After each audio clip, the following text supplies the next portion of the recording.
नमस्कार दोस्तों, मैं advocate Vishnudhari Singh legal channel में आप सभी दर्शकों का स्वागत करता हूं। दोस्तों, जैसा कि आप जानते हैं, प्रत्येक रविवार को मेरा क्वेश्चन आंसर पर वीडियो होता है। आज दोस्तों रविवार है। आइए आपके द्वारा मेरे वीडियो में किए गए कमेंट के प्रश्नों का उत्तर इस वीडियो के माध्यम से मैं देने का आपको प्रयास करूँ। पहला प्रश्न है आकाश जी का। इन्होंने अपने प्रश्न में कहा कि जमीन मेरी नानी की थी। मेरे नानी के 3 पुत्र और 1 पुत्री जो मेरी माँ थी। 2013 में मेरे मामा लोगों के द्वारा यानी मेरी नानी के पुत्रों के द्वारा पूरी जमीन को बेच दी बिना मेरी माँ को हिस्सा दिए। इसकी जानकारी मुझे नहीं थी। इसकी जानकारी मुझे अब हुई है। क्या मैं उसमें अपने माँ के हिस्से की संपत्ति की मांग करके उस रजिस्ट्री को कैंसिल करवा सकता हूँ? उत्तर में मुझे कहना है आकाश जी, आप करवा सकते हैं। टाइटल पार्टीशन सूट में कोई भी रजिस्ट्री 12 साल तक कैंसिल होती है। ऐसे भी इंडियन लिमिटेशन एक्ट का सेक्शन 17 ये प्रावधान करता है कि अगर आपके कंसीलमेंट में आपकी जानकारी के बिना जानकारी दिए हुए कोई भी संपत्ति कहीं डिस्पोज ऑफ कर दी गई, तो जिस दिन आपको जानकारी मिलेगी उस दिन से आपका लिमिटेशन पीरियड शुरू होता है।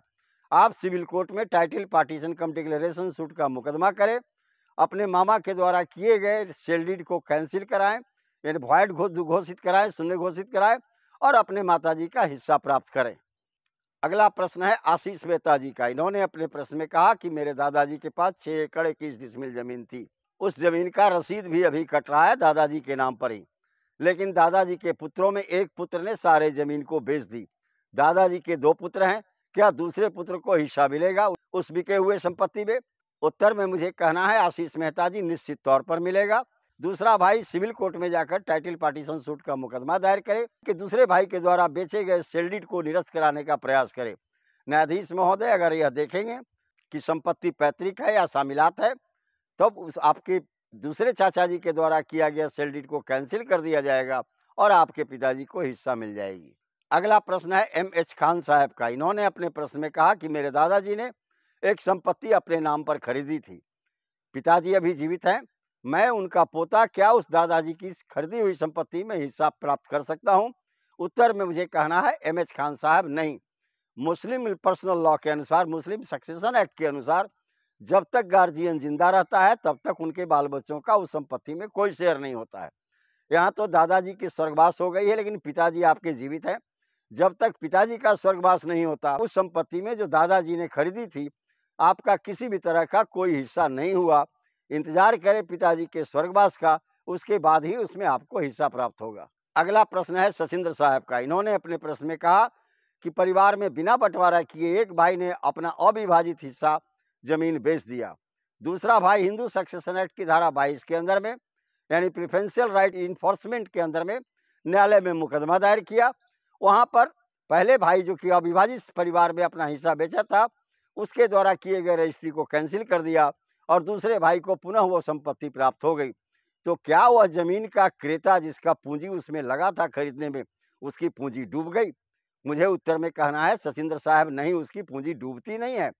क्योंकि जो व्यक्ति के नाम पर रजिस्ट्री होता है, उसकी रजिस्ट्री को निरस्त करने के बाद जो पहले अविभाजित परिवार में बाहरी लोगों को बेच दी गई थी, उस बाहरी लोगों के रजिस्ट्री को निरस्त करने के बाद न्यायालय यह आदेश देती है कि जिस भाई के नाम पर यह रजिस्ट्री की जाएगी वह भाई विक्रेता का पूरा पैसा प्लस 10% उसका रजिस्ट्रेशन शुल्क न्यायालय में जमा करे। न्यायालय विक्रेता को बुला करके उसका पैसा उसे दे देगा। Section 22 sub clause 3 Hindu succession act में इसका प्रावधान किया गया है।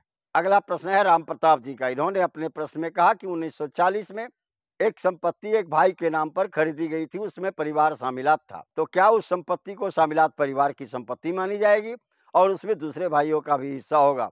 उत्तर में मुझे कहना है राम प्रताप जी, निश्चित तौर पर दूसरे भाइयों का हिस्सा होगा। जो भी संपत्ति 1950 के पहले खरीदी जाती थी, डॉक्टर मुल्ला के हिंदू लॉ के अनुसार वह संपत्ति किसी व्यक्ति के नाम पर परिवार में खरीदी गई, वह शामिलात परिवार की संयुक्त संपत्ति मानी जाती थी, जब तक कि वह व्यक्ति जिसके नाम पर वह संपत्ति खरीदी गई न्यायालय में वैलिड डॉक्यूमेंट के द्वारा यह साबित न कर दे कि यह संपत्ति उसकी निजी संपत्ति है। इसके लिए ऑनरेबल सुप्रीम कोर्ट ने एक लैंडमार्क जजमेंट 2017 में प्रतिपादित किया।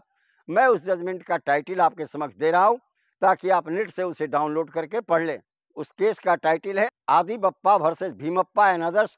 2017 का ये जजमेंट है ऑनरेबल सुप्रीम कोर्ट के द्वारा। आप चाहें तो नेट से इसे डाउनलोड कर सकते हैं।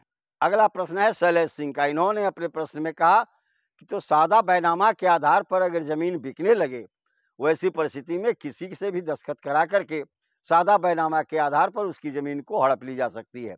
उत्तर में मुझे कहना है शैलेंद्र सिंह जी, नहीं, सादा बैनामा के आधार पर कोई व्यक्ति किसी का जमीन नहीं हड़प सकता, क्योंकि सादा बैनामा को साबित करने के लिए खरीदार को न्यायालय में जाना होगा, वहां गवाहों के माध्यम से उस बैनामा को साबित करना होगा, साथ ही साथ जमीन विक्रेता और उसके परिवार की सहमति ली जाएगी कि क्या इस पर दस्तखत आपके परिवार या आपके द्वारा बलपूर्वक की गई है या सहमति से की गई है। जमीन का मालिक यह कह दे कि मैंने इस सादा बैनामा पर अपनी सहमति से दस्तखत किया है, ऐसी परिस्थिति में उस सादे बैनामा को भी रजिस्टर्ड बैनामा माना जाएगा और उस बैनामा को रजिस्ट्री का आदेश न्यायालय देगा और उसके बाद वह जमीन विक्रेता की हो जाएगी। तो दोस्तों, इस प्रकार मेरा यह क्वेश्चन आंसर का वीडियो यहीं समाप्त हुआ। अगर मेरा यह वीडियो आपको पसंद आए तो आप इसे लाइक करें, सब्सक्राइब करें, अपने साथियों को शेयर करें।